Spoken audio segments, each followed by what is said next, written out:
is Ati Ansari and you're watching The Historian. Today I'm going to deal with a topic, or rather a question, which I believe every one of you has definitely asked once in your life. Drum roll please. And the question is, why we study history? What is the purpose behind it? What we get from it? Why in our present time we are studying about something that has happened in the past, probably sometime thousands of years ago. What it's going to give us? What is the benefit behind it? Right? So today is the day. Today your question is going to be answered. And I'm going to explain you the reason behind studying history, the scope of the subject, and the importance behind the learning that history gives us. Okay, so let's just begin our journey. First thing first, let me explain you what is the term history actually means. So history has been derived from a Greek word called historia. Historia means to inquire. Inquire about what? To inquire or to search for truth. Okay? Different philosophers, scholars, historians and educators have their different opinions about history, and they have given their own definitions for the same. For example, on one end of the spectrum, some believe that history is bunk. Okay? Other similar opinions are the only lesson to learn from history, that it has no lesson to give.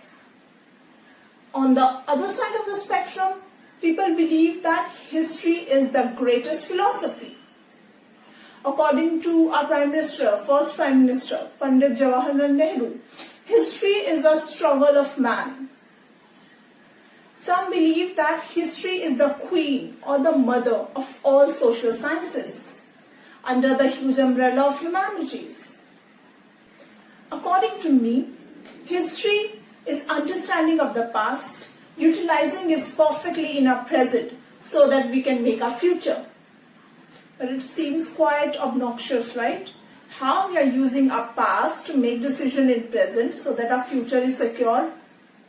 Yeah? So one has to understand that history is the huge umbrella. Like anything under the sky comes under history. Earlier it used to believe that history is all about the monarchs, the kings and the dynasties. But in modern historiography, it has been realized that history has much more than that.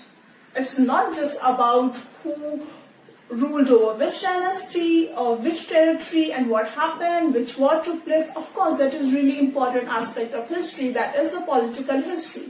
Sure. But another very important branch of history that has come into existence, that is subaltern history. What is subaltern history? Subaltern history is all about the downtrodden. It's all about the marginalized communities, the weaker section of the society that has been long ignored. And subaltern deals with them.